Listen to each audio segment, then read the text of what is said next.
ভারত পাকিস্তান সীমান্তে আবারও চরম উত্তেজনা। কাশ্মীরে ভয়াবহ সন্ত্রাসী হামলার পর দুদেশের মধ্যে চাপা উত্তেজনা হঠাৎই রূপ নিচ্ছে সামরিক শক্তি প্রদর্শনের। আর এই প্রেক্ষাপটেই আজ সকালে পাকিস্তান সফলভাবে এক ব্যালিস্টিক ক্ষেপণাস্ত্রের উৎক্ষেপণ করার দাবি করেছে। এই খবরে ভারতের কপালেও চিন্তার ভাঁজ পড়েছে। 22 এপ্রিল কাশ্মীরের পেহেলগামে ঘটে ভয়াবহ হামলা। প্রাণ হারান 26 জন, যাদের অধিকাংশই পর্যটক। ঘটনার জন্য ভারত পাকিস্তানের উপর দোষ চাপাচ্ছে, যদিও এখনও তার কোনো প্রমাণ মেলেনি। পাকিস্তান এই অভিযোগ সম্পূর্ণ অস্বীকার করে নিরপেক্ষ তদন্তের দাবি জানিয়েছে। এরপর থেকে উত্তপ্ত কাশ্মীর উপত্যকা। সীমান্ত জুড়ে ভারী গুলিবর্ষণ, পাল্টা জবাব দিচ্ছে পাকিস্তানও।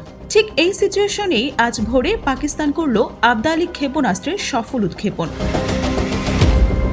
আবদালি অস্ত্র ব্যবস্থার এই প্রশিক্ষণ উৎক্ষেপণটি করা হয়েছে এক গোপন স্থানে। 450 কিলোমিটার পাল্লার এই ব্যালিস্টিক ক্ষেপণাস্ত্রটির লক্ষ্যবস্তু নির্ভুলভাবে আঘাত করার ক্ষমতা রয়েছে বলেই দাবি করছে ইসলামাবাদ।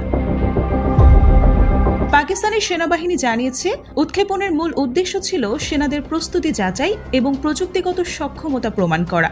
উৎক্ষেপণের সময় উপস্থিত ছিলেন সেনা কৌশল বিশেষজ্ঞ, বিজ্ঞানী ও স্ট্র্যাটেজিক কমান্ডের শীর্ষ কর্মকর্তারা।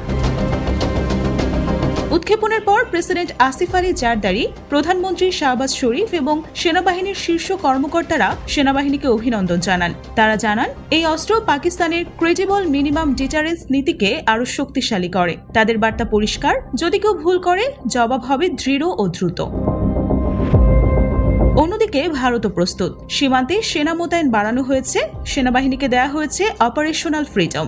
বিশেষজ্ঞদের মতে এই উৎক্ষেপণ শুধু ভারতের উদ্দেশ্যই নয়, বিশ্বকে দেখানোর বার্তা পাকিস্তান যে কোনো আগ্রাসনের জবাব দিতে প্রস্তুত।